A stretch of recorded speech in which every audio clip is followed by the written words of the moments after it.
Тэрміновыя і добрыя навіны. З турмаў вызвалілі 14 палітвязняў. Сярод іх Сергей Тихановскі, Ігор Карней, Наталья Дуліна, Галіна Краснянская, Акихира Гаеўскі-Ханада, Кирилл Балахонаў, Сергей Шелех, грамадзянин Эстоніі Алан Роя, трое грамадзянаў Польшчы, імёны якіх пакуль не называюць. Сёння ж з Лукашэнкам сустрэўся спецпрадстаўнік прэзідэнта ЗША ў справе Украіны Кіт Келак. Вітаю, шаноўнае спадарства, з вами Віталь Ціўчык, і гэта адмысловае выданне студыі Белсат.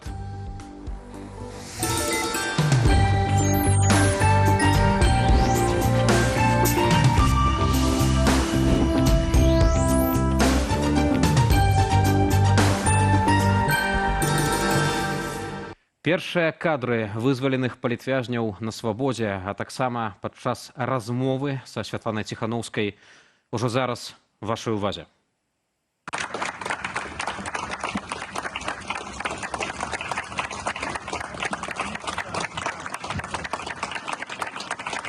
Просто вы свободны. Я знаю, что это тяжело к этому привыкнуть. И потом, кто чувствует силу, вливаемся и дальше работаем, потому что еще 1000 людей там. Да? Вы как? Да. Вот, да, хорошо. Я сегодня, да, вот услышала Сергея. Нам что иногда кажется, что людей настолько замучили там в тюрьмах, что будут выходить такие подорванные психологически, а в основном выходят заряженные дальше, вперед, бороться. Там есть, которые задавленные, там сидят еще. Там есть, которые при раздавлении, они там сидят. Не знаю. Есть те, кто выходит в тяжелом состоянии. Поэтому люди разные. Если бы я была одна, я бы подумала, что это я уже где-то, что у меня какие-то необратимые уже. Ну, не вот так вот до последнего, знаете, хотя бы что-то было унизительно, неприятно. Да и шутки такие нестандартные. Нет, они еще достаточно корректны, они могут и похуже. Перад нашым спецыяльным выданнем мы паспелі паразмаўляць з адной з вызваленых палітзняволеных спадарняй Натальяй Дулінай, былой выкладчыцай Менскага дзяржаўнага лінгвістычнага універсітэту. Размова вашей увазе. В пятницу утром к нам пришел оперативник из оперативного отдела. Значит, сказал мне собрать все коробки, все вещи и отнести вообще все вещи и отнести там на один пункт рядом с контрольным пунктом и там их оставить. Со мной была еще одна женщина из другого отряда, но я ее хорошо знаю. Тоже наша, так скажем, коллежанка, у нее шведское гражданство, белорусское и шведское, вот она тоже с нами приехала сюда. И ее из другого отряда то же самое с вещами. Мы там посидели, подождали, потом нас вместе со всеми этими, нам сказали переодеться, естественно, потому что там мы ходим в специальной форме. Мы переодели свою одежду, потом нас довели с вещами туда, на уже то место, откуда из колонии выезжают машины. Там стоял микроавтобус и несколько человек в балаклавах. И, значит, поставили мы вещи в багажник, нас посадили, защелкнули наручники. Она сидела сзади, я, значит, здесь, возле окошка. Защелкнули наручники, надели медицинскую маску на глаза и сказали не трогать ее, значит, не чтобы эта медицинская маска закрывала полностью глаза. И повезли. Куда нас везли и сколько времени, мы не знаем. Это действительно было похоже на похищение. Это было, не знаю, это их такая экстравагантность этого органа, такого, из 3 букв, извините, КГБ. Вот, может, они так развлекаются, но это неприятно. Это неприятно. Когда я уезжала, и все эти оперативники, начальник колонии, они все нас провожали туда, где были люди с балаклавами возле микроавтобуса, и замначальника колонии мне сказал: Дулина, последний раз есть возможность признать вину. Я сказала нет. Он говорит, значит, на расстрел. Это шутки такие оперативников, всякие мысли в голове в это время. Значит, наконец нас привозят. Точно так же в этих масках мы ничего не видим. и в этих наручниках нас куда-то ведут по ступенькам вниз, и мы оказываемся, благодаря этой Гале я узнала, что это СИЗО КГБ. Утром сегодня нам говорят, значит, что собирайте все вещи, чтобы, когда позовут, чтобы вы выходили. Значит, мы собрали, ну, естественно, вопросы, куда, что, они не знают, они не отвечают. Мы это все сделали, еще долго ждали, слышали, что там про вещи еще спрашивали других людей. Затем, значит, по одной нас вывели, и потом мальчика тоже вывели, как мы уже поняли, мужчин. Значит, на голову балаклаву без прорези, ну, просто как черный мешок, тоже наручники, и довели до микроавтобуса. И там уже нас было, ну, уже много. И повезли, сказали, опять-таки, в какой-то момент сняли наручники, но сказали мешки эти оставить, не трогать. И потом, значит, мы сняли мешки, и уже к нам подошли, и объяснили, уже американцы объяснили, что и как, где мы находимся, и сейчас мы едем в Вильнюс, в американское посольство. Вот. Ну, понимаете, это начало. Но я так понимаю, что у американцев намерение всех освободить. Что мы только первая, скажем так, вот партия такая. Я, честно говоря, очень не хотела уезжать из Беларуси. Мне оставалось полгода. Я в декабре должна выходить. И я бы, конечно, была рада, если бы взяли кого-то другого. Но, увы, мне не дали возможность как-то самой решать, понимаете? Если бы я сейчас вернулась на вот то время, о котором я рассказала назад, и зная, что это такое, я бы устранилась, пусть кто-нибудь другой едет. Понимаете, я хочу оставаться в Беларуси, мне комфортно так. У меня там мама пожилая, у меня там кошки, у меня, в общем-то, там мой дом, который я, собственно говоря, я не революционер. То, что я могу сделать, я делаю. То, что я не могу сделать, ну, не могу сделать. Но мне, конечно, сейчас очень не по себе. Во-первых, мне было радостно видеть людей, которых я знаю, с которыми я знакома. Была очень рада увидеть Светлану. И мы, мне кажется, какое-то время тому назад, когда еще была на свободе, мы с ней списывались, там, писали друг другу что-то. И, по-моему, она сказала, что она бы хотела меня обнять вот живьем, скажем так, наконец, а не через экран и телефон.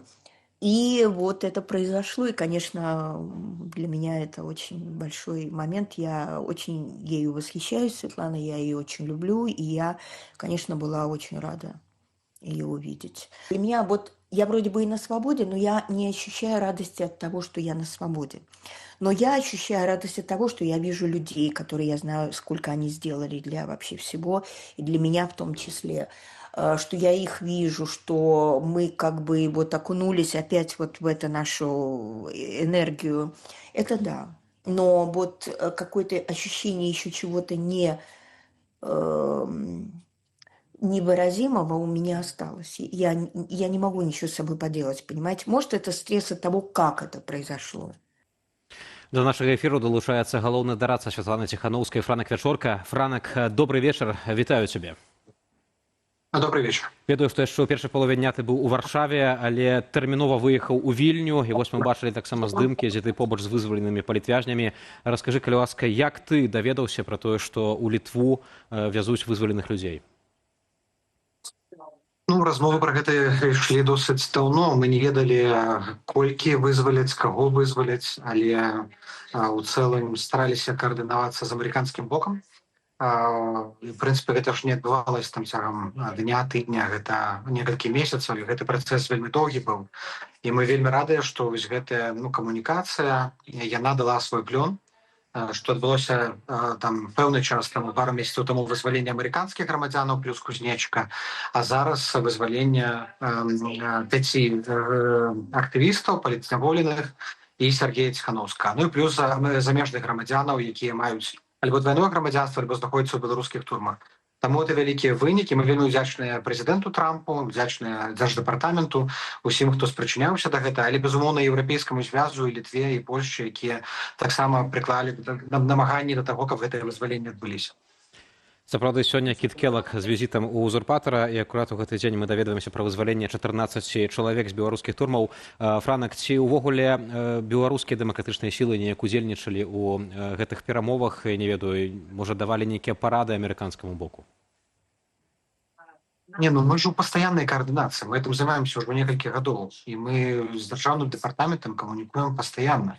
И в плане вызволения, и способов вызволения, и с Келлогом коммуникация была ранее, и с Крисом Смитом. Да это коммуникация штодзённая. Проблема же была на боку Лукашенко, она застаецца на боку Лукашенко, что Лукашенко трымае вязняў як закладнікаў і не хацеў вызваляць. Но бачым, што зараз справа зрушылася з месца. Лукашенко вельмі важна было атрымаць гэтую сустрэчу. Ён атрымаў сустрэчу з Келлагам і ўзамен вызваліў важных, вельмі важных людзей і важных палітвязняў. Таму сітуацыя, бачыце, развіваецца. Гэта той момант, якім трэба карыстацца. Мы ім будзем карыстацца. Сёння мы ў амерыканскай амбасадзе сустракалі нашых зняволеных. Таму, безумоўна, мы ў гэтым удзельнічаем, але асноўную працу зрабілі і робяць амерыканскія дыпламаты. Калі кажам пра далейшае вызваленне людзей, Святлана Ціханаўская таксама звярнула ўвагу, што вельмі радуецца вызваленню Сергею, але ўсё роўна будзе змагацца далей за вызваленне больш як 1100 беларускіх палітвязняў. Ці ёсць нейкія сігналы, нейкія паведамленні, што неўзабаве яшчэ людзі змогуць выйсці на волю? Ну, будем спадзявацца, што гэта пачатак, што будуць новыя магчымасці, будуць новыя вызваленні. Но мы чакалі сёння вызвалення таксама і Беляцкага, і Лосіка, гэта не адбылося. Я спадзяюся, што яны будуць вызваленыя наступнымі. І Марыі Калеснікавай таксама спадзяваліся.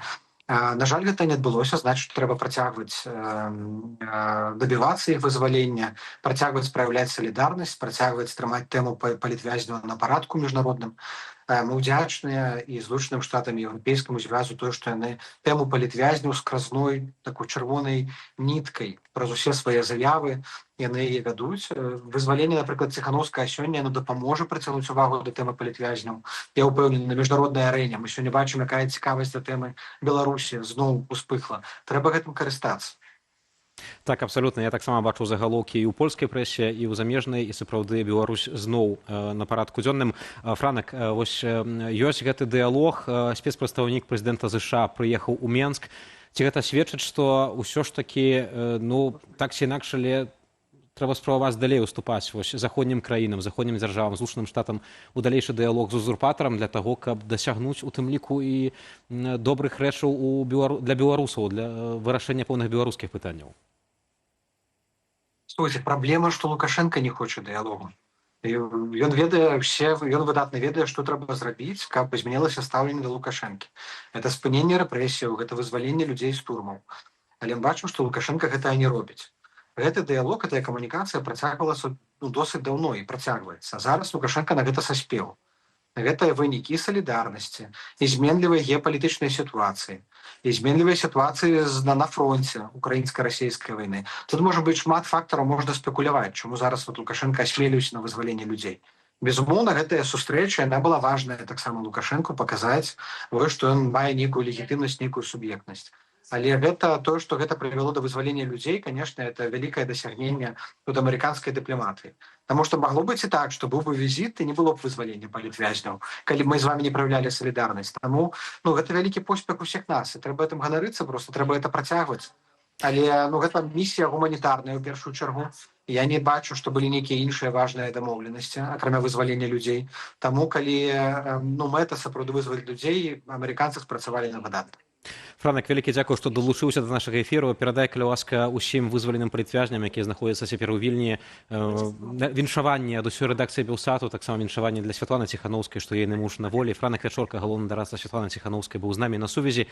Уласна, на вызваленне свайго мужа Сергея Святлана Ціханаўская адрэагавала ў сацыяльнай сетцы X, і яна падзякавала таксама прэзідэнту Злучаных Штатаў Амерыкі і амерыканскім чыноўнікам. Давайте паслухаем, маем цытату Святланы Ціханаўскай. Мой муж Сергей на воле. Тяжко описать радость у моим сердце. Дякуй США, Дональду Трампу, Киту Келлагу, Джону Коулу, наместнику помощника дзяржсакратара Крыстоферу Смиту, дзярждэпартаменту и нашим еўрапейскім союзникам за ўсе ваши намаганні. Але гэта яшчэ не конец. За кратамі застаюцца 1150 палітвязняў. Усе яны мусяць быць вызваленыя. З намі на сувязі Павел Латушка, кіраўнік народнага антыкрызіснага ўпраўлення, таксама намеснік кіраўніцы аб'яднанага пераходнага кабінету. Спадар Павел, вітаю вас. Вітаю вас. Сапраўды, навіна вельмі добрая, што 14 чалавек на волі. Разам з тым, што змянілася? Чаму Лукашенка вырашыў выпусціць у тым ліку Сергея Ціханаўскага, які быў асуджаны на 19 з паловай гадоў калоніі? Што прымусіла узурпатара гэта зрабіць? Ну, сапраўды, гэта добрая навіна. Для нас важна воля і свабода для кожнага палітзняволенага. Гэта ратаванне жыцця і здароўя чалавека і не можа быць найважнейшага прыярытэта. Але мы не павінны забывацца, што Лукашенка вінаваты ў тым, што яны знаходзіліся ў турмах. Дзякаваць яго за гэта нельга. Менавіта ён, тая асоба, якая распачала рэпрэсіі ў Беларусі і пасадзіла ў турмы тысячы беларускіх палітзняволеных. І яшчэ тысячы застаюцца ў турмах. Мы павінны пра гэта не забывацца. Як сказаў мне перад менавіта гэтымі падзеямі адзін высокапастаўлены амерыканскі дыпламат, што калі Лукашенка першым пачаў рабіць тое, што адбываецца сёння ў Беларусі, то ён першы і павінен пачаць ад гэтага адмаўляцца. І на яго баку ўсе гэтыя крокі. Лукашенка, безумоўна, рэагуе на ціск. І тое, што сёння вызвалілі 14 палітзняволеных, гэта вынік ціску, бо ён за апошнія ўсе свае публічныя выступленні пастаянна ўзгадваў эканамічныя санкцыі. І камунікацыя у выніку прывяла да таго, што адбылося гэтае вызваленне. Што Лукашенка хоча атрымаць? Зразумела, он хоча атрымаць эканамічнае аблягчэнне.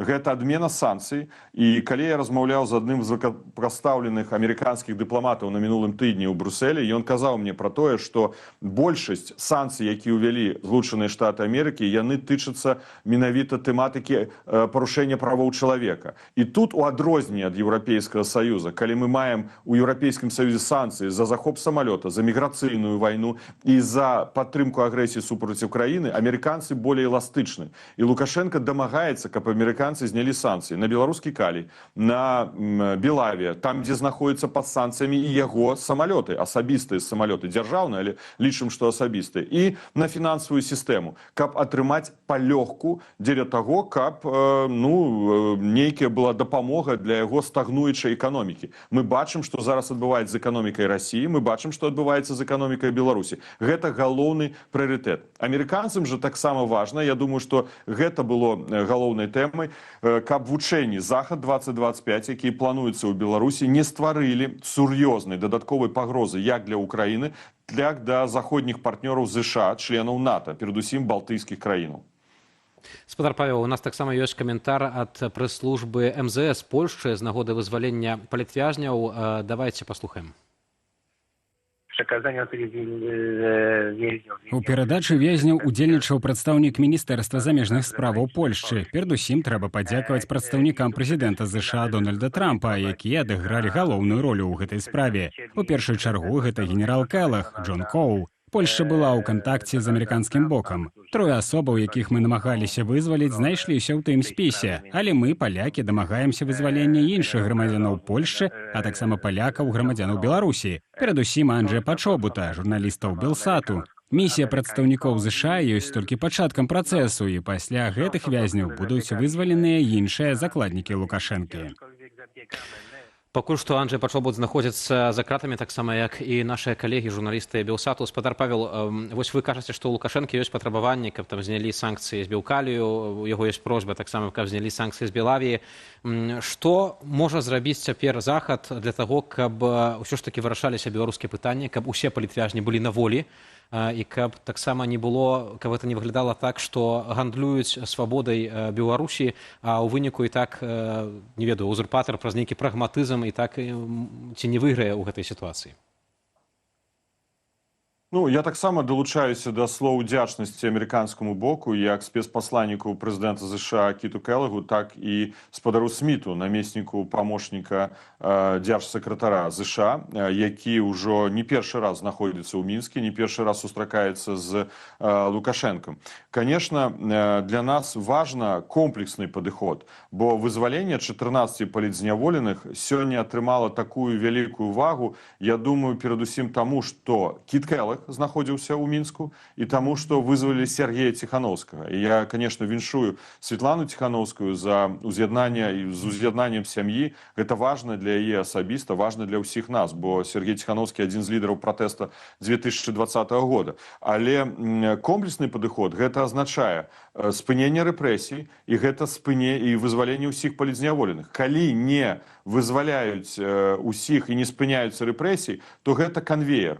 Пазней мы кажам пра дэкрыміналізацыю грамадскага і палітычнага жыцця. Калі да гэтага часу будуць заставацца забароненымі незалежныя СМІ ў Беларусі, экстрэмісткамі тысячы арганізацый і асобаў, тэрарыстамі і экстрэмістамі, калі не маюць права дзейнічаць палітычныя партыі, калі ліквідавана 1900+ пазаўрадавых арганізацый, за падтрымку, за актыўную дзейнасць, за грамадскую дзейнасць, за палітычную дзейнасць можна трапіць у турму, гэта зноў рэпрэсіі, новыя палітзняволены. І гэта такое кола, гэта канвеер, які будзе працягваць. Таму я бы сённяшнюю сітуацыю не пераацэньваў, глядзеў на яе вельмі прагматычна, ацэньваў як пазітыўны факт таго, што людзі на свабодзе, канкрэтны кожны з іх. Я шчаслівы ад таго, што Наталья Дуліна на свабодзе, я яе ведаю асабіста па першаму складу Коордынацыйнай рады, але пераацэньваць нельга. На сённяшні дзень Лукашенко будзе рэагаваць толькі на моцны ціск, калі хочаце нават на ультыматыўныя дзеянні заходніх партнёраў. І санкцыі павінны захоўвацца, а не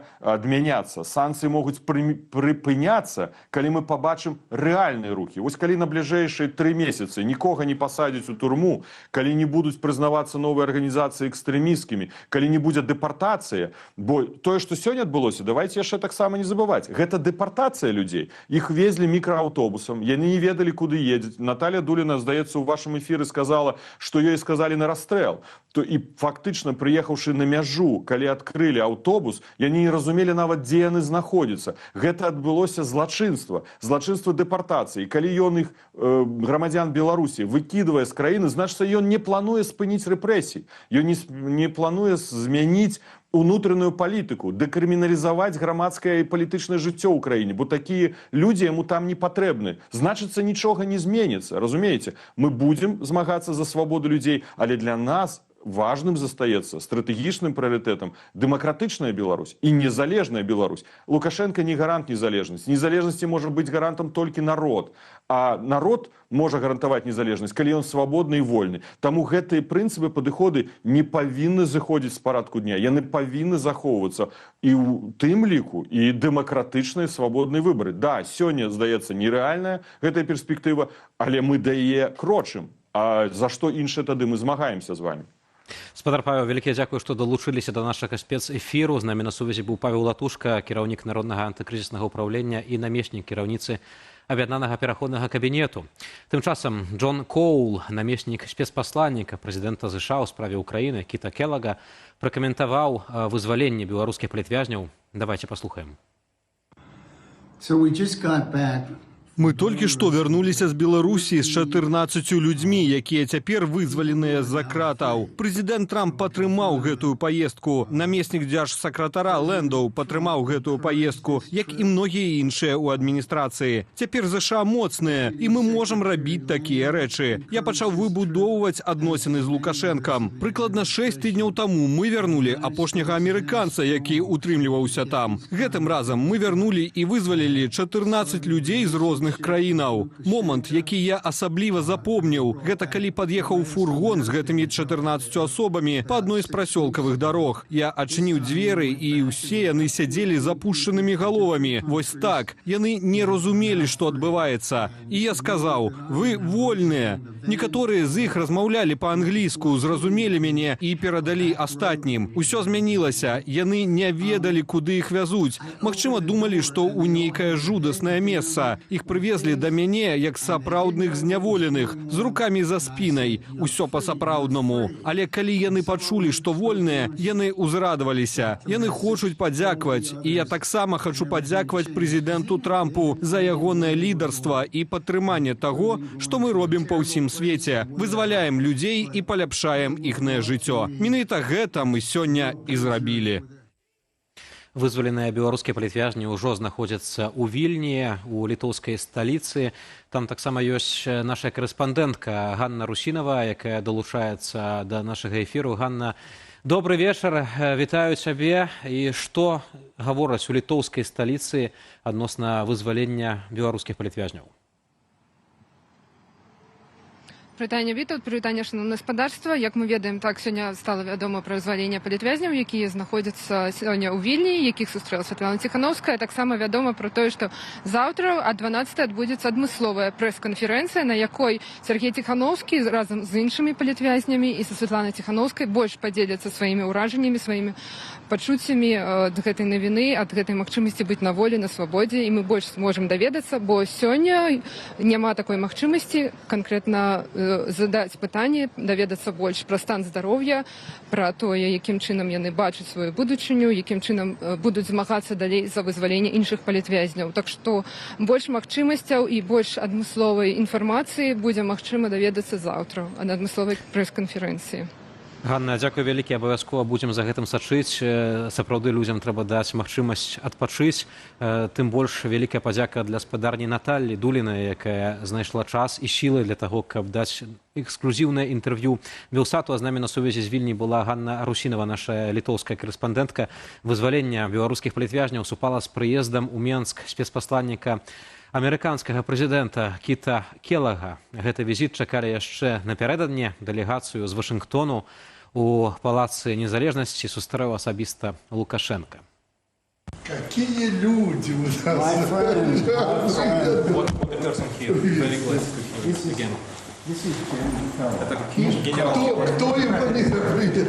Кто его не знает? Рады вас видеть в этом хорошем месте. Шуму вы наделали в мире очень много своим приездом, но я удивляюсь, почему. Разве мы не можем вести нормальные диалоги, разговаривать о наших делах, об отношениях между Беларусью и Соединенными Штатами Америки? Я очень надеюсь, что наша беседа будет очень искренней, открытой. В противном случае, чего встречаться?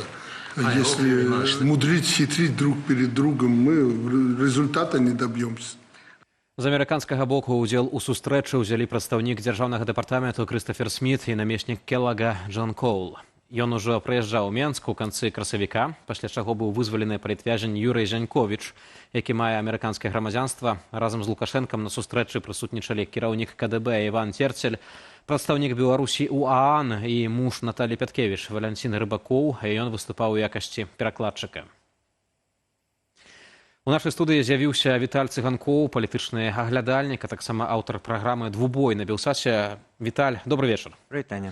Вядома, гуманітарны аспект, усе мы цешымся з таго, што невінаватыя людзі на волі. Але калі паглядзець на гэтую справу з палітычнага пункту гледжання, ці мы можам казаць пра нейкі пералом, пра тое, што цяпер усё будзе неяк інакш, што далей людзі будуць выходзіць з вязніцы? Я дазволю пару слоў пра гуманітарны аспект. Такі дзень, я думаю, это можна. Вельмі рада за ўсіх, но асабліва за майго даўняга сябра, мы аднакурснікі Ігора Карнея. Мы сябруем сем'ямі, мы 20 гадоў працавалі там ці болей на радыё «Свабода» в адным кабінеце і так далей. Так што это асаблівая радасць для мяне асабіста, як і для ўсёй краіны, вызвалення гэтых людзей. Канешне, нельга казаць, што штосьці вось з гэтым ну, канешне, на фоне інфармацыйнага выбуху все мы гэта абмяркоўваем, але пакуль радыкальна нічога не змянілася, у тым сэнсе, што амерыканцы ведуць гэтую працу дастаткова паслядоўна. І прытым, ну, фактычна са жніўня, можна сказаць, і трошкі пазней з новай адміністрацыі она актывізавалася. І, ну, у лютым, здаецца, амерыканцы даволі конкретно выказали свою позицию, что Беларусь может различивать на зніжэнне ці нават скасаванне некаторых санкцыяў, калі будуць вызвалены большасць, як яны выказаліся, большасць палітвязняў. І пакуль Лукашенко па кропачкі выціскае себе гэтыя вызваленні, і ясна, што ён не хоча адразу выкідаць все свае козыры, а для яго козыры это лёсы людзей, гэта палітвязні. Вось, але менавіта такі трэк, ён уже внушае нейкую, як мінімум, надзею, і ён просто становіцца в пэўным сэнсе, калі казаць пра палітычны аспект, ён становіцца, магчыма, у пэўным сэнсе тым прыкладам, які можа пераважаць іншы прыклад. Іншы прыклад – гэта пакуль еўрапейская палітыка даволі жорсткіх санкцыяў, жорсткага процістаяння, і еўрапейцы лічаць, што нельга зараз ні в якай ступені, пакуль ідзе вайна, в нейкай ступені ісці на нейкія кампрамісы, зніжаць санкцыі, бо гэта дапамагае рэжыму выстаяць і дапамагаць Расіі у вайне. Але мы бачым, што амерыканцы в пэўным сэнсе прапаноўваюць трошкі іншую філасофію палітычную, і яны могуць пахваліцца пэўнымі поспехамі для шырокай публікі, пэўнымі вынікамі. І гэта не толькі ж і для нас, гэта і все-таки, не гледзячы на тое, што многа кажуць пра цяперашнюю адміністрацыю Трампа, але па-ранейшаму гэты праваабарончы гуманітарны аспект для США заўсёды важны, і адна справа прэзідэнт з неадназначнымі заявамі, другая справа дзярждэпартамент, чыноўнікі, якія працуюць дзеля гэтага, якія прадстаўляюць гэтыя вынікі, і яны знаходзяць водгук, в тым ліку амерыканскай і еўрапейскага грамадства. Памятаем, што Марко Рубіо, як толькі ўступіў на пасаду, быў ягоны таксама твіт, што ён хоча, каб у Беларусі былі вызваленыя ўсе палітвязні. Нават называў тады лічбу, вось гэтую больш за 1400 чалавек, і сапраўды гэта ёсць у прыярытэтах. Разам з тым, а ці не ёсць гэта эфект таго, што да Лукашэнкі асабіста прыехаў Кіт Келаг, што гэта не проста перамовы на ўзроўні нейкіх людзей, адказных з адміністрацыі узурпатара, з міністэрства замежных спраў, але што вось асабіста, маўляў, яго уважылі, да яго прыехалі, і ён вызваліў людзей. Безумоўна, такое ёсць. Каб прыехаў асабіста Трамп, напэўна, Лукашенко всіх бы вызваліў адным указам, але это нереалістычна. Але, безумоўна, так робіцца палітыка. Гэта нейкія саступкі за нейкія саступкі. І пакуль мы не ведаем ніякія амерыканскія саступкі на всім гэтым трэку паступовага вызвалення палітвязня, то, што амерыканцы дабіваюцца, то, што мы в праграме ўжо расказалі, гэта не першы ўжо такі крок, і не першы раз прыязджаюць да Лукашенка. Цяпер ужо ўсё вышэйшы прадстаўнік, Кіт Келаг, раней был Сміт, і кожны раз ясна, што яны бы не паехалі, каб не было падрыхтавана ўжо пэўнага рашэння. Ясна, што такія візіты рыхтуюцца толькі з той умовай, што яны будуць мець нейкія вынікі. Інакш бы правал. Інакш бы правал бы, каму это патрэбна. А так ясна, што людзі, которые ўжо прыехалі сёння адразу падчас візіту, яшчэ прыехалі з Менску ў Вільню, ясна, што яны былі вызвалены, напэўна, раней, учора, ці рыхтавалася вызваленне, як мінімум, загадзя. Так што гэта такі палітычны эфект. І пакуль я паўтаруся свою думку, што мы пакуль не бачым, што, акрамя такой публічнай рытарычнай сферы, што США саступілі Лукашэнку. Можа быць, нешта яшчэ пачуем в бліжэйшы час. Але можна сказаць, адна есть такі намёк. Недавно было паведамленне, што адміністрацыя США, напрыклад, забараніла ввела новыя візавыя абмежаванні для многіх краінаў. І як было вядома журналістам, там першапачаткова в спісе была і Беларусь. Але в канчатковым рашэнні Беларусі няма. Там пераважна такія краіны развіцця, бедныя, альбо краіны такія з рэпутацыяй не вельмі, скажем, надзейных і не вельмі бяспечных. Але Беларусі ў гэтым спісе няма. Можа быць, гэта адно з такіх, скажем, крокаў, якія амерыканцы зрабілі для Беларусі. Ад гэтага нам, грамадзянам Беларусі, можа толькі радавацца, што не ввялі візавае абмежаванне. Тут нікому ад гэтага горш не будзе. Усім пайшло гэта на плюс. Разам з тым, спадар Віталій, Павел Латушка ў эфіры сказаў, што рэжым Лукашэнкі хоча, каб знялі санкцыі з Беларускалію, каб знялі санкцыі з Белавія. На вашу думку, якія могуць быць яшчэ патрабаванні ў рэжыму да амерыканцаў, і на што афіцыйны Вашынгтон можа пайсці? Я думаю, і Беларускалій это больш істотна, і Белавія гэта не такі ўж суперкардынальны пытанні, у тым сэнсе, што у рэжыма афіцыйна Менска няма такіх эканамічных адносінаў з США, як і з Еўропай. Нават калі аднавіць там без санкцый все гэтыя, яшчэ і банкаўскія, все гэтыя санкцыі, то трошкі палепшэнне эканамічнае будзе не такое радыкальнае, бо ніколі не быў таваразварот вялікі. Больш, безумоўна, важна гэта нейкая палітычная. Вось заважце, афіцыйны Менск, беларускі бок сказаў, што галоўнай тэмай перамоваў былі пытанні бяспекі. Што это такое, мы не ведаем. В тым сэнсе, што мы можам аналізаваць і здагадвацца, што гэта два аспекта. Перш за ўсё, гэта Лукашенко хацеў бы пачуць ад амерыканцаў, якое будзе месца Беларусі ў гэтым пасляваенным свеце. Будзе новая канфігурацыя. Ці будуць его неяк улічваць інтарэсы Беларусі? Памятаем гэты вядомы эпізод, калі афіцыйная беларуская журналістка спытала у Пуціна, а як будуць улічвацца інтарэсы Беларусі на перамовах ці пасля перамоваў? Пуцін так, што за тупое пытанне? Які інтарэсы Беларусі? Прыкінулася, што не разумее, пра што размова. Была такая плевуха Лукашенко. Таму Лукашенко хоча хоць нешта з Китаю і з Амерыкі атрымаць нейкія гарантыі, што хоць Беларусь не захопіць, Беларусь будзе суверенная, для него это улада, и что Беларусь, может быть, это уже в идеале для его, но это маловероятно, будет неким чынам прымаць удзел в перамовах по замірэнню украинско-российскому. И в этом смысле, забачьте, как Лукашенко не раз скажет, и это в программе его так званой президентской на выборах было, про страшную погрозу суверенитету Беларуси. А от кого погроза-то? Ну, калі задумацца, не называе ад каго, але все здагадваюцца, што перш за ўсё ад Расіі. І паралельна ён жа вядзе русіфікацыйную палітыку. Гэта, пэўна, таксама ўвогуле ягоны парадокс ягонага рэжыму. Разам з тым, сапраўды, Лукашенко малюе сябе такога абаронцу суверэнітэту, аднак мы ведаем, што моцным такім забеспячэннем для незалежнасці Беларусі было б вольнае дэмакратычнае беларускае грамадства, якое мае доступ да выбару ўлады, мае доступ да таго, што хаця б уплывала б неяк на ўладу. Разам з тым, ці вызваленне палітвязняў, ці вось гэты дыялог паміж амерыканцамі і рэжымам Лукашэнкі можа прывесці да таго, што у нейкай прадбачанай будучыні адбудзецца лібералізацыя грамадскага жыцця? Пакуль, мне здаецца, американцы перед Лукашенком, ну, такую задачу, скажем, такую умову не ставить. По-перше, каб не спугнуть, по-другое, ну, в сенсе, все может развалиться, коли ему так резко так сказать. И, як кажуть, мы вот потребуем вольные выборы, ну, потребуйте, может сказать Лукашенко, и все, забыли, закрылись. Яны хочуць маленькими кроками добиваться маленьких саступок и маленьких неких выников. Что цікаво, еще я бы звернул увагу, что вось, коли многие зараз вспоминают, той 19-й, докладнее это было уже в 19-м пачалося, але сам Майк Помпео, дзяржсакратар, прыязджаў у лютым 20-го года в Беларусь, и тады все гэта расцэнілі, безумоўна, як спробу США адцягнуць нейкім чынам Беларусь ад России, падтрымаць суверэнітэт Беларусі. Адзін з такіх тады высокіх чыноўнікаў дзярждэпартамента заяўляў тады, што Беларусь гэта мур разам з Украінай, Малдовай, мур супраць расійскага імперыялізму. Такія кампліменты даваліся. Зараз, мне здаецца, трэба не мець ілюзій. У гэтых паездках американских чиновников нема публічна этого аспекта. Может быть, он неяк и обговорывается. Может быть, американцы промацывают эту глебу. Наколькі Лукашенко сапраўды самастойны. Наколькі он может, бо гэта в его интересах, але он боится трошки отдаляться от России. Наколькі он может свои яйки класти не только в один российский кошек. Наколькі ему это дозволено. Я думаю, гэта все есть, но, конечно, мы про все гэта ничего не почуем слых и публично. Кіт Келах, трэба таксама згадаць, якая ягоная афіцыйная пасада, функцыя. Ён спецпрадстаўнік прэзідэнта ЗША ў пытанні Украіны. І ён прыязджае ў Менск, чалавек, які займаецца пытаннем урэгулявання расійска-украінскай вайны.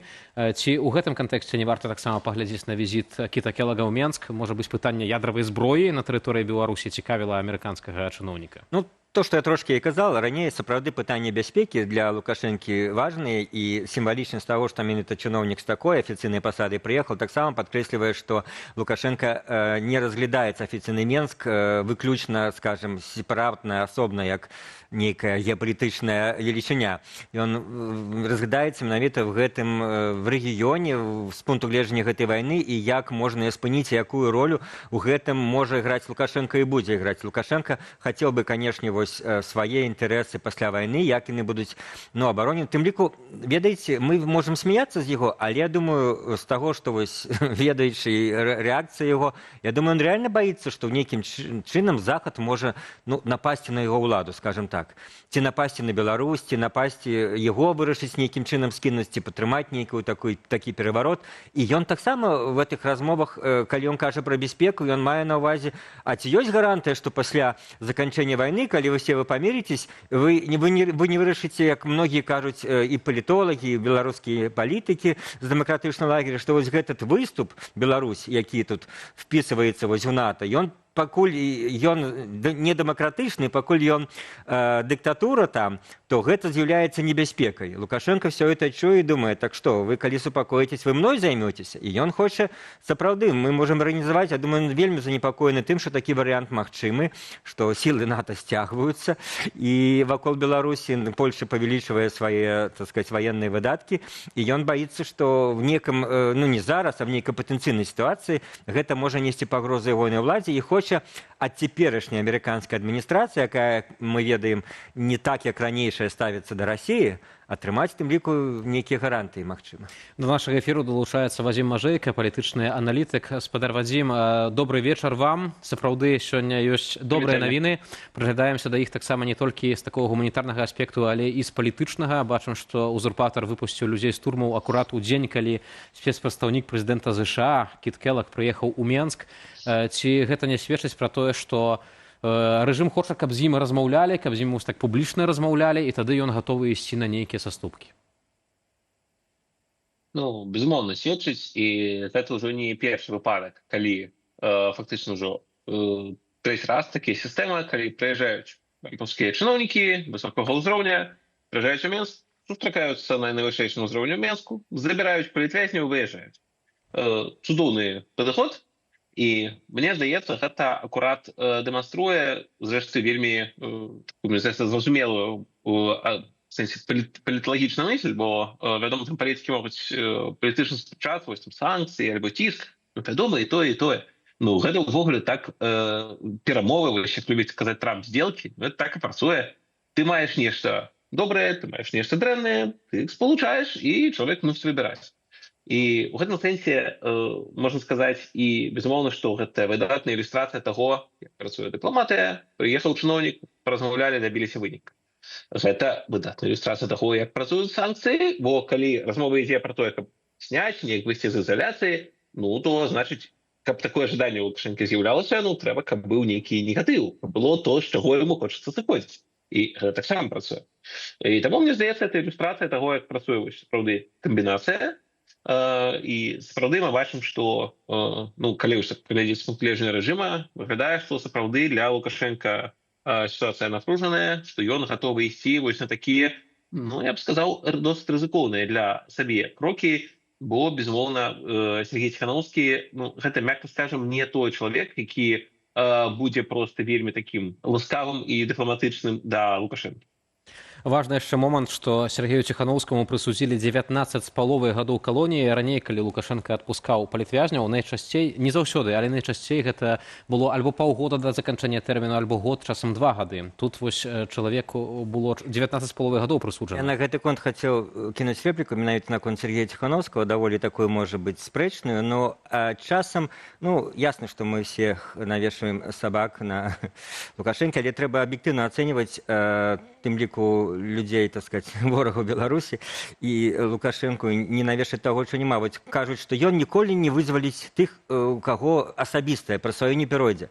Але ведаючы всю гісторыю, і 10-й год, і 11-й, і 15-й, калі на яго наступалі нейкія абставіны, калі ён бачыў палітычную выгаду, ён пераступаў перад сялякія свае асабістыя ненавісці. Ясна, што Сергей Ціханаўскі найбольш рэзка да яго паводзіл, памятаем знакамітую сцэну в тым СІЗО, калі Лукашенко прыйшоў да палітвязняў, гэта яшчэ ў 20-м годзе ў канцы было. І менавіта Ціханаўскі адзін гаварыў яму самыя непрыемныя рэзкія рэчы, абяцаў, што ён будзе сядзець, Лукашенко будзе сядзець. І такого чалавека Лукашенко вызваляе, калі гэтага патрабавалі абставіны. Гэта да размовы пра тое, што, маўляў, вось, ніколі ён такого не зробіць, бо его такі характар. Характар его, скажем мякка, псіхіка спецыфічная, але калі трэба, ён наступае на сваю псіхіку і робіць тыя крокі, якія ад яго вымагаюць абставіны. Так, сапраўды, прытым узгадваем, што...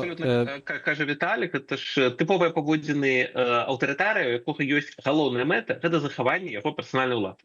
Усе астатнія рэчы для любога аўтарытарнага кіраўніка гэта другаснае. Канешне, хацелася б са старымі сябрамі сябраваць, і тых, каго хочацца пакараць, але галоўнае захаванне сваёй улады. І таму так, абсолютно слушна, наўрад ці Сергей Ціханаўскі гэта самы прыемны чалавек з апазіцыі да Лукашэнкі, таму што зараз узгадваў як асабістыя пагрозы, ну там і пра Колю гаворка ішла, пра сям'ю, ввогуле там для кожнага з нас святое, Я ведаю шмат людзей, я ў тым ліку, якія гатовыя быць вельмі дыпламатычнымі, калі гаворка тычыцца сям'і, можна быць і вельмі жорсткім. Але, тым не менш, здарылася тое, што здарылася. Гэта акурат паказвае, што вызваленне палітвязняў – гэта, безумоўна, пытанне палітычнае. І яно тычыцца так, у тым ліку, волі Лукашэнкі, бо ўвесь вось той кантэкст, які быў, то бок тое, што нехта там з амерыканцаў прыязджаў, не прыязджалі, мы бачым, санкцыі раней былі, і ёсць спалучэнне таго, што Лукашэнку хочацца неяк выходзіць з ізаляцыі, ён, пэўна, адчувае пэўныя рызыкі, ён хоча налажваць кантакт. І так, у гэтым сэнсе, вызваленне палітвязняў, важна пра яго не забывацца, яго патрабаваць, не думаць, што гэта нешта немагчымае. Калі нехта мяркуе, што трэба там вельмі так асцярожнік з Лукашэнкам, трэба ведаць, толькі перамаўляцца пра тое, каб палітвязняў не надта моцна білі, можа, толькі камунікат спынялі, можа, фотачку з імі посцілі. Бо іншага інакш мы не даможемся. Це занадта нереальнае патрабаванне. Не. Мы бачым вызваленне Ціханаўскага. Гэта рэальнае патрабаванне, калі ёсць адпаведнае спалучэнне цыску і дыпламатыі. Сергей Ціханаўскі таксама быў лозунгам «Стоп тараканы». Гэты лозунг пайшоў у народ. Напэўна, не думаю, што Лукашэнку было прыемна, што яго асацыююць з такой вусатай істотай. Спадар Віталій, разам з тым, ці вызваленне 14 палітвязняў, сярод іх Сергея Ціханаўскага, не сведчыць пра тое, што мы маем нейкае вакно магчымасцяў, што сітуацыя рэальна змянілася і можна спрабаваць далей альбо ціснуць на Лукашэнка, альбо з ім перамаўляцца, у кожным разе здабыць нейкія вынікі, каб людзі выйшлі з турмаў. Так, безумоўна, вакно, скажем, як мінімум пашыраецца. Гэта вакно магчымасцяў на фоне таго, што мы ўжо казалі, што можа быць і в нейкай форме спынення расійска-украінскай вайны, і можа быць такая новая в пэўным сэнсе палітыка Злучаных Штатаў і эканамічныя праблемы, што мы яшчэ ў нашай размове не ўзгадалі, паколькі, все кажуць пра тое, што тоже аб'ектыўныя дадзеныя, Расія як мінімум спыніла свой рост, а Беларусь вельмі залежная, а можа быць, Расіі чакае вельмі непрыемнае развіццё падзеяў эканамічных, і ў гэтым сэнсе Лукашенко павінен прадпрымаць нешта, каб перастрахоўвацца, каб шукаць розныя шляхі. Так што так, і тут можа быць, варта сапраўды не кіём тык палкаю. Маецца на ўвазе не быць ідэалагічна зацыкленым на адным адназначна падыходзе варыянце. Не адкідаць яго, але спрабаваць розныя. То, што на сёння, ёсць пэўная рознасць паміж ЗША і Еўропай. Я не бачу в гэтым драмы, трагедыі. Стратэгічна яны, скажем, абсалютна едныя. Мне все-таки здаецца так. Але вот в тактычных пытаннях, як ставіцца, зараз ёсць пэўнае разыходжанне, хаця мы бачылі, што в вызваленні прымалі ўдзел і Літва, і Польшча. Это паказвае тое, што метады могуць быць свае, які лепш дзейнічае, а дзейнічаюць яны в цэлым стратэгічна разам, ЗША і Еўропа. Гэта павялічвае акно магчымасці. Яшчэ адзін момант, на які я звярнуў увагу, сярод 14 вызваленых людзей толькі 6 чалавек маюць выключна беларускае грамадзянства. То бок тут вось гэты чыннік іншаземнага грамадзянства меў значэнне. Бачна, што рэжым трактуе, чарговае сведчанне банальна, але вядома, трактуе палітвязняў як закладнікаў, як спосаб камунікацыі з нейкімі замежнымі урадамі. Спадар Вадзім, яшчэ одно пытанне, уласна, наконт эканомікі. Ці, на вашу думку, еўрапейскі звяз услед за Злучанымі Штатамі гатовы змяніць нейкае сваё стаўленне да рэжыму Лукашэнкі, таксама спрабаваць уступіць у нейкі дыялог, прапанаваць нейкія саступкі. Як вы мяркуеце? Сапраўды, адносна эканомікі і санкцыяў мы ўжо раней пабачылі, што вяліся размовы адносна санкцый па калію, але чыста лагістычнага пункту гледжання цікавіць, як да гэта паставіцца Літва, бо фактычна праз літоўскі порт гэты калій можна будзе вазіць, а калі не, то застаюцца ўсё роўна порты расійскія, і ў гэтым сэнсе амерыканскія санкцыі ці іх адсутнасць мала на што ўплываюць. І, безумоўна, для краінаў, якія асабліва суседнічаюць з Беларусю, як Літва, Польша, яны не дарма займаюць такую жорсткую пазіцыю, бо гэта менавіта тыя краіны, якія бачаць канкрэтна для сабе пагрозы ад рэжыму Лукашэнкі, вельмі практычныя пагрозы. Гэта тыя краіны, якія ўжо траплялі пад атакі гібриднай атакі міграцыйным крызісам штучным, кіраваным з Менска.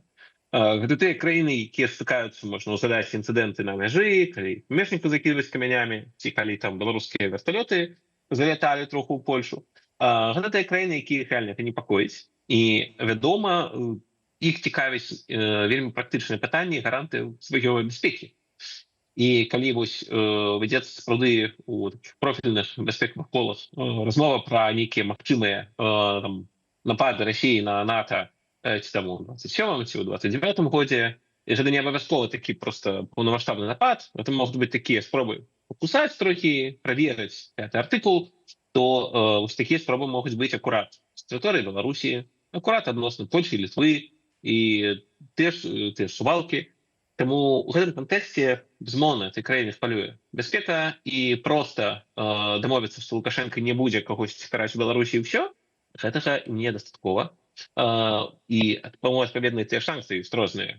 Можна згадаць той жа самалёт Ryanair, які саджалі. Так, ён залецеў у Літву, там былі замежныя грамадзяне, там сем'ямі з дзецьмі, і ім пагражалі беларускімі знішальнікамі.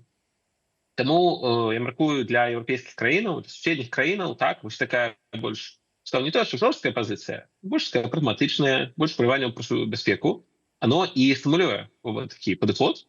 Ну, але ж мы бачым, як это працуе і ў адваротны бок, што Лукашенко таксама сказаў, што кантэкст сённяшніх падзеяў гэта таксама можна згадаць крызіс у Іране, дзе усур'ёз вядуцца размовы пра тое, што так, ці можа адкрываць Ізраіль, а дзесьці можа адкрываць США нейкімі бомбамі, выбіваць бункеры.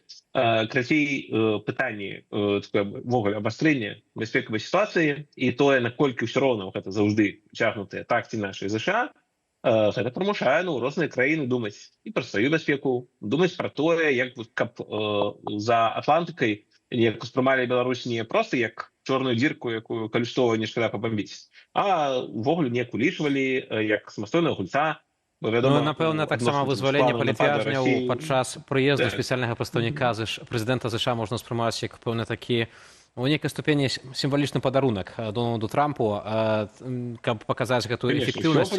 Спадар Вадзім, дзякуй вялікі, што далучыліся да нашага эфіру. Вадзім Мажэйка, палітычны аналітык, а таксама ў студыі са мной мой калега Віталь Цыганкоў, палітычны аглядальнік і вядоўца праграмы «Двубой» на Белсаце. У нас ёсць новае відэа, на якім Святлана Ціханаўская размаўляе з мужам па тэлефоне ў аэрапорце яшчэ да таго, як ён сустрэўся са сваёй жонкай у Вільні.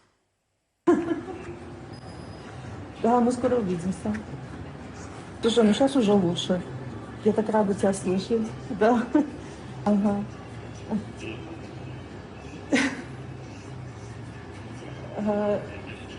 Угу. Мы просто не знаем же... Я о тебе ничего не знаю больше 2 лет. Вообще ничего. Нет, ни одного. А за эти 2 года тебе приходили от Агнии письма? Ни одного, да?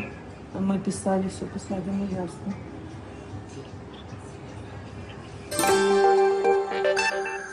Гаспадарства, сёння у нас быў спецэфір, прысвечаны вызваленню 14 палітвязняў, але ёсць таксама яшчэ некалькі іншых тэмаў, якія мы рыхтавалі сёння для вас у рамках аб'ектыву, які быў запланаваны. Нашыя глыбокія спачуванні блізкім і сябрам Змітра Каспяровіча, палітычнага актывіста, якога напярэдадні знайшлі мёртвым у польскім горадзе Новы Двор Мазавецкі, у доме, дзе ён пражываў. Тупая траўма галавы, магчымая прычына смерці эмігранта, паведаміў Белсату сябра спадара Змітра, які знайшоў цела і выклікаў паліцыю. Пра акалічнасці гэтай смерці і пра тое, якім зміцер застанецца ў нашай памяці. Юлія Цярпук.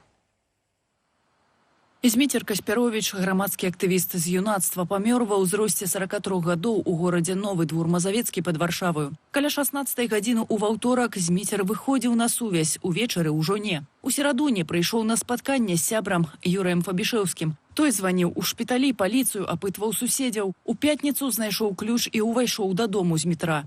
Побачыў шмат крыві пры ўваходзе і сляды басых ног з крывёю. Як ён падымаўся да сябе ў пакой. Падняўся на другі паверх, бо там два паверхі было, і он ляжаў на матрасе. Было шмат крыві. Судмедэксперт назваў папярэднюю прычыну скону – тупая траўма галавы. Далей вскрытие будет у понеделок. Прокуратор по выніках даследования будет приймать рашение. Ці несчастный выпадок, альбо то нешта незразумеле. У красавіку сёлета Зміцер Каспяровіч наведваў Вільню і сустракаўся са сваім сябрам, журналістам Змітром Панкаўцом. Меў мноства планаў, кажа той. Казал, там есть некие дорогие премиум-класса машины, и я буду вот с Болгарии гонять в Грузию и зараблять на этом гроши. Як бы. Ён мару про подорожжа. Ён якраз тады ляцеў у Італію, ён быў супер зацяты падарожнік, дзе ён толькі не быў. Як многія беларускія палітэмігранты, Зміцер не мог наведваць сваю радзіму. Але калі там пражываў, жыццё і дзейнасць прысвяціў беларускай справе і змаганню з лукашэнкаўскім рэжымам. Быў адным са стваральнікаў маладога фронту. Я его докладно памятаю.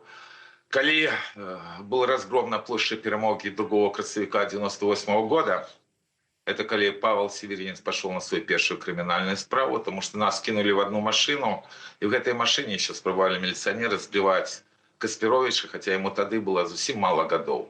З 2001 года Зміцер браў удзел у акцыях у абарону курапатаў ад гарадской забудовы. Они побудовали тут в ахоўнай зоне забаўляльны комплекс. Удзельнічаў у якасці назіральніка і збіраў подпісы падчас выбарчых кампаніяў. 2 разы вывесіў і 3 раз спрабаваў бел-чырвона-белы сцяг на флагштоку Менгарвыканкаму. На архіўных здымках Зміцер паказвае лесвіцу, якою скарыстаўся. Мне сапраўды хацелася абудзіць нейкае грамадства і паказаць в першую чаргу уладзе тое, што Беларусь жыве. У 2022 годзе Зміцер, жывучы ў Польшчы і працуючы там прадпрымальнікам, вырашыў вярнуцца ў Беларусь, дзе яго затрымалі сілавікі. Пазней актывіст прызнаўся выданню «Наша Ніва», што ў той час ён падпісаў згоду на супрацу з КДБ. Дату пахавання Змітра Каспяровіча назавуць на наступным тыдні. Юлія Цельпук, Белсат. Да іншай тэмы. Владзімір Пуцін заяўляе пра магчымасць захопу ўкраінскага гораду Сумы і называе, цытата, сваім усё, куды ступае нага расійскага жаўнера. На пецярбургскім эканамічным форуме гаспадар Крамля зрабіў некалькі гучных заяваў, сярод іх і чарговы ультыматум Кіеву. Паводле Пуціна вайна скончыцца, калі Украіна прызнае свае акупаваныя тэрыторыі расійскімі. Руслан Ігнатович падрабязней. Там, где ступает нога русского солдата, то наша. Гэтая фраза прагучала ў Пецярбургу на міжнародным эканамічным форуме. Гаворачы пра Сумскую вобласць, Пуцін не выключыў акупацыі абласнога цэнтру, хоць і адзначыў, што такой задачы пакуль няма. У тым жа выступе ён назваў увогуле усю Украіну сваёй, спасылаючыся на тэзіс пра адзіны народ. В данном случае Путин только лишь продемонстрировал в очередной раз свои хищнические амбиции. И то, в чем мы никогда и не сомневались. Его основная цель, его задача – это полный захват территории Украины, а затем поступательное создание угроз уже для стран Европейского Союза. Каментуючы гэту гучную заяву Пуціна, кіраўнік Міністэрства замежных справаў Украіны Андрэй Цыбіга назваў яе цынічнаю. Пуціну няма справы да расійскіх жаўнераў ды іхных ног, разарваных на часткі украінскімі беспілотнікамі. Ён масавы забойца уласнага народу. Ён ужо знішчыў 1 мільён расійскіх салдатаў у бессэнсоўнай крывавай бойні ва ўкраіне, не дабіўшыся ніводнай стратэгічнай мэты. 1 мільён салдатаў, 2 мільёны ног. У гэтыя ж сотні расійскія войскі выпусцілі па ўкраіне сотні дронаў, а таксама ракеты тыпу «Кінжал», «Калібр» ды «Іскандер-К». Асноўны удар прыпаў на Кременчуг на Палтаўшчыне. Паводле мясцовых уладаў у Кременчугскім раёне зафіксаваныя наўпроставыя траплянні ў аб'екты энергетычнай інфраструктуры, пашкоджаныя прыватныя дамы і жылыя шматпавярховікі. Вядома пра аднаго пацярпелага. Если бы у них стояла цель, например, уничтожение какого-то там предприятия, связанного с военно-промышленным комплексом, то использовались бы в основном средства с осколочно-фугасными боевыми частями. А пакуль Пуцін абвяшчае сваім усё, куды ступае нага расійскага салдата, побач з Украіною у Беларусі. Гэтая нага стаіць ужо на сталай аснове. Здравствуйте, товарищи! Рэгіянальная групоўка войскаў Расіі ў нашай краіне налічвае некалькі тысячаў асобаў. Да вучэнняў «Захад-2025» іх будзе яшчэ больш. Паводле заяваў, удзел у іх возьме не менш за 13 тысяч вайскоўцаў. Руслан Ігнатович, Белсат. Больш за 300 імпрэзаў і 2 дні, калі можна гаварыць на самыя розныя тэмы, ад палітыкі да культуры. У Латвіі 11 раз стартаваў фестываль размоваў «Лампа». Яго адметнасць у тым, што гэта адкрытая падзея, куды можа прыйсці кожны ахвочы і ўзяць удзел у дыскусіі, адна з якіх датычыла сітуацыі ў Беларусі. З падрабязнасцямі з месца падзеяў Аліна Коўшык. Вітаю з латвійськага цэсіса, дзе адбываецца фестываль «Лампа», бадай самая папулярная імпрэза летняя, якая праходзіць у Латвіі. Гэта фестываль карты, і гэта фестываль размовы, фестываль дыскусій. Тут больш за 60 такіх намётаў, вельмі розных, прысвечаным розным тэмам, якія можна пабудоўваць. І вось я знаходжуся зараз у намёце Рады паўночных краінаў, запрашэнне якіх адбылася тут горад і беларуская дыскусія. Мне здаецца, што вельмі важна ўвесь час нагадваць пра Беларусь, што Беларусь існуе. У гэтым годзе мы выбралі такую перспектыву пра ідэнтычнасць, і пра культуру, і пра гісторыю. Я распавёў пра гісторыю Беларусі. А наколькі яна пакутная. Наша ідэнтычнасць, наша гісторыя, она звязана з Европой, и тому я широко полексал нашим слухачам, что мы эту Европу вернем. Нягледзячы на тое, што учора фестываль пачаўся з вельмі дажджлівай пагоды, надвор'е было не вельмі добрае, але латвійцы добра апрануліся, гумовыя боты, дажджавікі і прыйшлі сюды, каб паразважаць на тыя тэмы, якія важныя для іх, якія кранаюць іх жыццё і ад якіх залежыць будучыня краіны. Гэта той досвед такой наўпроставай дэмакраты, калі ты, як грамадзянін краіны, можаш выказвацца на тэмы, якія хвалююць асабіста цябе, можаш сустрэцца з сябрамі, што мне асабіста парадавала, што вельмі шмат маладых людзей. Гэта значыць, што так будуецца сапраўды будучыня краіны. Ну і радая, што хутчэй беларуская тэма, і што сабрала на поўным зале паказальшы з розных краінаў, журналістаў замежных справ і загруженых амбасадаў, яны прыйшлі, каб паслухаць таксама пра нас ведаць цудоўны досвед, думаю, гарда, перажываць і таксама беларускі фестываль. Аліна Кошык, Цэсіс.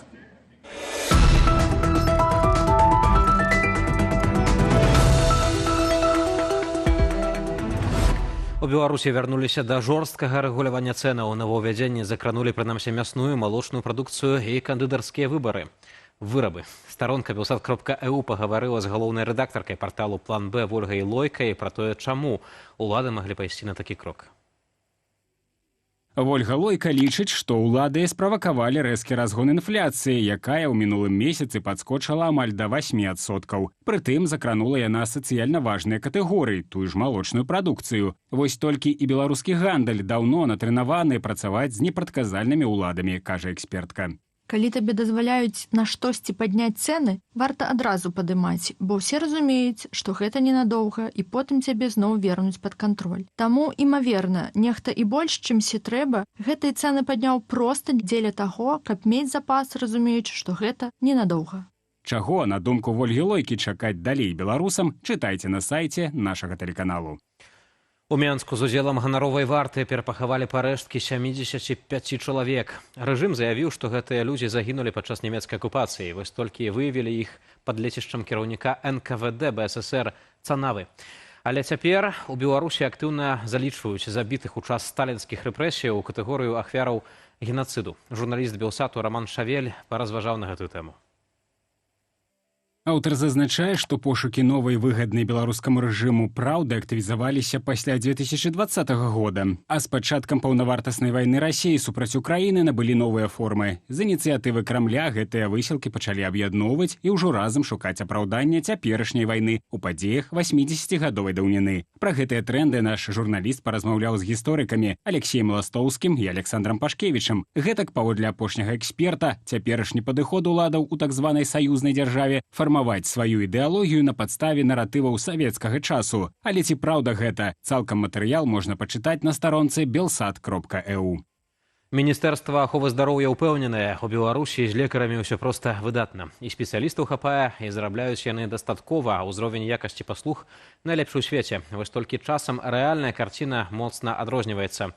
Як выглядае сітуацыя на прыкладзе адной з паліклінік у Гомлі, паказвае YouTube-канал Белсат Шортс. Чтобы попасть на прием к врачу, люди с 5 часов в любую погоду стоят у входа в поликлинику и ждут, пока их запустят внутрь, чтобы получить талончик на посещение врача. Сегодня среда. Это малая часть того, что творится в понедельник. Люди больные, живут далеко, транспорт еще не ходит, идут пешком. И в ожидании, в надежде, что попадут к врачу. Ни одной скамеечки даже нету. Вот такое отношение к людям. Пакуль Ізраіль паступова знішчае палітычную эліту і вайсковы патэнцыял Ірану, рэжым Лукашэнкі, да і асабісты ўзурпатар маўчаць. Чаму на гэтай тэмы ў эфіры праграмы «Прасвет» паразважалі вядоўца Сергей Пеляса і вайсковы аглядальнік Зміцер Міцкевіч. Фрагментам праграмы дзеліцца старонка Белсата ў Фейсбуку. З Іранам же была ж, да рэчы, падобная гісторыя, тому што ён спрабаваў там нешта намуціць, так бы мовіць, да, там нейкую супрацу наладзіць буйнейшую, але пасля пабачыў, што в Саудаўскай Аравіі там ёсць нейкія, напрыклад, магчымасці прадаць больш прадукцыі ВПК, в Эміратах можна пакласці свае грошы, каб ляжалі, і раптам яму стала не да Ірану. І таму тут, ну, вот такая ж сітуацыя, што калі раптам у Ірана ўзніклі сур'ёзныя праблемы, то ён публічна, як мінімум, ад каментароў устрымліваецца. Яшчэ больш навінаў на нашым сайце, а яшчэ больш актуальных навінаў у нашых сацыяльных сетках. Сёння з вамі быў Віталь Ціўчык. Зычу ўсім добрага вечара.